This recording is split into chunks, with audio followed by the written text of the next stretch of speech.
Yeah. Another one. Now, some of you guys aren't going to like this video.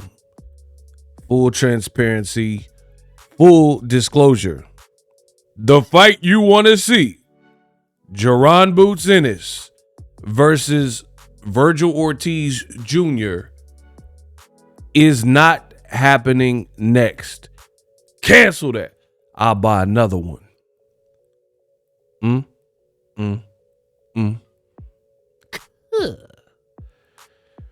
Boxing reporter Dan Raphael has just broke the news. Vergil Ortiz, it says, Jaron Ennis craters a no-go for Riyadh Season Mega Card. The inside story of what happened and subsequent call to unified titleist Sebastian Fundora about replacing Boots Ennis.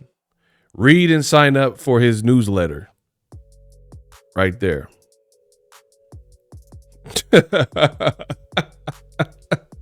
Listen, I told you and then I showed you I am the best in the business and it's not even close. This was very easy for your highness ego to predict, right?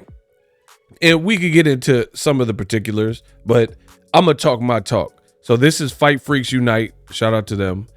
Vergil Ortiz, Boots Ennis, craters. No go for Riyadh Season Mega Fight, right? There's the old adage that if it sounds too good to be true, it probably is. That appears to apply to the prospect of what most viewed as a can't-miss fight between WBC interim junior middleweight titleist Vergil Ortiz Jr. and the IBF welterweight champ Jaron Boots Ennis, right? The sides had agreed to the fight, which was supposed to be part of a mega card in Saudi Arabia. Turki Al-Sheikh is putting together for Riyadh Season event February 22nd, 2-2 in Riyadh. However, the fight cratered on Friday, leaving organizers looking for a new opponent to fight Vergil Ortiz. Multiple sources told Fight Freaks Unite. The Saudis have reached out to Sebastian Fundora's promoter, Samson Lukowitz, to gauge their interest in the bout. Lukowitz told Fight Freaks Unite on Friday. Listen, I told you I'm going to keep working, but at some point, you guys are going to have to bow down and admit I am the best in the business and it's not even close.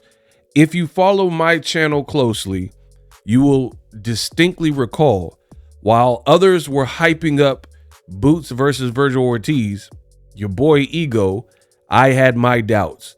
And I explained those doubts in my videos, in the content. The videos are still up. There were a lot of people, they were reporting that the fight was verbally agreed. I made a video about it and I said, verbal agreements mean nothing. I literally said that in the video. You can watch the video, which is right here on this platform. I said a verbal agreement means nothing. Ryan Garcia and Devin Haney verbally agreed that if Ryan missed weight, then he would have to pay $500K per pound that he was over. So for any overage, any surplus, Ryan missed weight. Come the weigh-in, and they said this at the press conference, at the weigh-in, Ryan missed weight 3.5 pounds.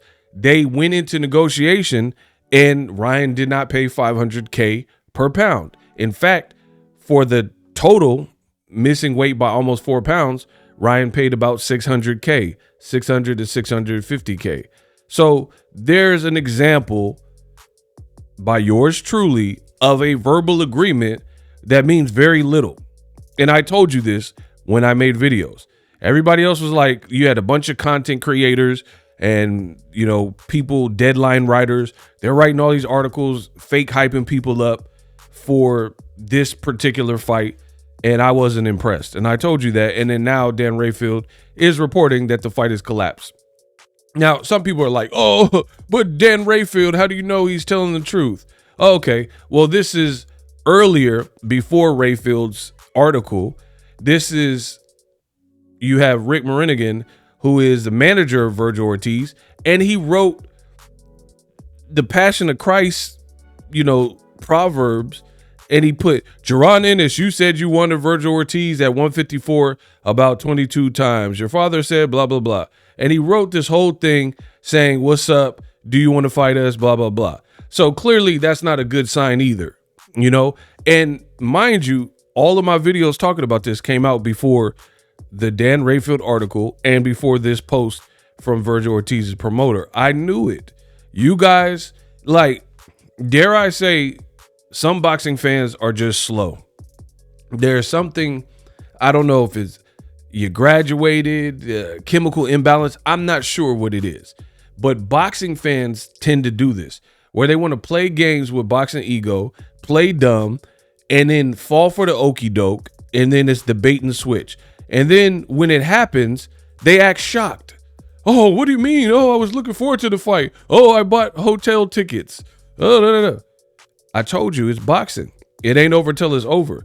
I mean, it sucks, but I don't feel no type of way because I didn't get hyped thinking that this was actually going to happen next.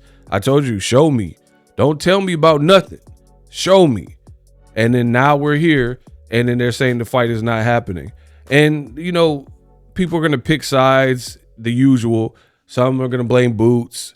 Some are going to say Vergil's scared. I don't even really care. It's just all a blame game. But what is concerning is what a lot of people are telling you. I told you there's a lot of low quality information. So be cautious of where you get your information. Bad audio quality, bad visual quality, horrible information.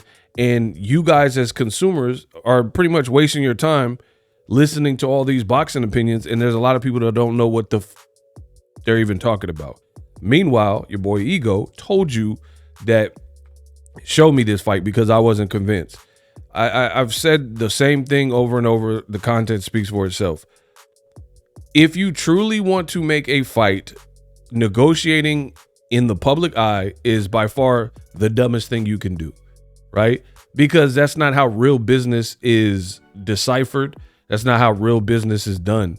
If you really want to scrap, then you go over the particulars. What does this side need? Where's the venue? What's the pay scale? What is required? It doesn't need to be this big preamble and things like that. And it's funny because a lot of you guys praised Turkey, said, oh, they got all the money in the world. Why does this keep happening? If you have all the money in the world, what is happening? This is one day after Thanksgiving and fans are already treated with horrible news, the ones that were actually expecting this fight to happen. What happened to all the money? If you have all the money, why not get the fight done? What's the holdup? And I told you there are variables. Who knows if Boots wanted to move up to 54? I think that could be a major sticking point. Plus, he's not coming off a great performance with Karen Chukadasian. Does he want to just move up to 54 and fight Vergil Ortiz off of that performance with no experience at 54? Then it's a one shot, one kill. You're either going to sink or swim, But, I don't know what the breakup was. It could have been money. It could have been a lot of things. Nor do I really care because I practice stoicism. So in stoicism, you're taught negative visualization and thinking ahead and controlling what you can control and worrying far less about the external. And for me, I really just care about end results. I don't really care about, the end result is Jake Paul fighting Mike Tyson. Yes. Okay. What's the date? End result was the fight good? Just give me the end result. I don't need to, worry about a lot of the other nuanced things who's at fault? Are we getting the fight? Yes or no? The answer is no, like I said. And you had a lot of people telling you something else.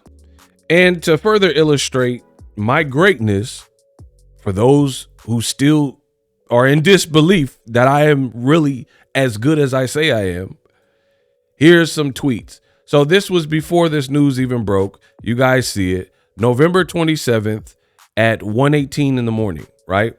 I said, and I quote, "Y'all keep speculating a new Riyadh season fight card daily, LOL. Y'all said Shakur Stevenson was fighting William Zepeda. He's not. Y'all said Martin Bakole was fighting Zhele Zhang. He's not. You said Terrence Crawford was going to be on the February 22nd card with Shakur Stevenson. He's not. Just shut the F up and wait until they announce." So I told you guys, there's more proof. I got videos too. And please believe it, please. I told you, just shut up and wait. This is what's watering down my sport of boxing. People speculating and, prematurely announcing fights, verbal agreement and all this type of stuff. And then we don't get the fight in results, right? I also put November 26th at 9:52. I said, it is funny that Turkey and Riyadh Season can get praise for boxing cards before they are even made official from boxing fans. Funny how that works. The great Ego Stradamus strikes again. I showed you, I told you, then I showed you. People were praising February 22nd, which was a speculation card, right? Never once was it officially announced. I'm not talking about Eddie Hearn doing an interview saying we hope to get this fight. I'm not talking about people on Twitter with rumors or YouTubers. I'm talking about, do we have a press conference? Do we have a flyer? Et cetera, et cetera. And it's funny that Riyadh Season, people were literally making videos and posts saying, oh my gosh, oh, the humanity, this is the best card that's ever existed.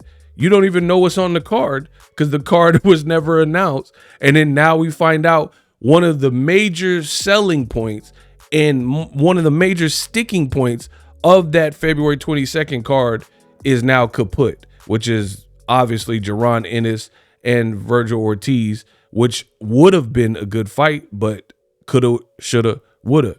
Then you have Shakur Stevenson and Floyd Schofield. It was supposed to be Zepeda, and now people are doing the same thing. Public negotiations, Floyd Schofield and his daddy making videos, calling out Shakur, saying he's a dummy. Shakur's on Twitter. And where's the fight, though? Where's the contract? So, again, choose to believe me at this point or not. The choice is yours. But I told you, so it ain't no skin off my back. But this looks pathetic. And I am curious to see what this legendary February 22nd card even consists of now that we have this information that one of the bangers that was supposed to be on it, that you guys were announcing on it, is no longer happening. Mustard!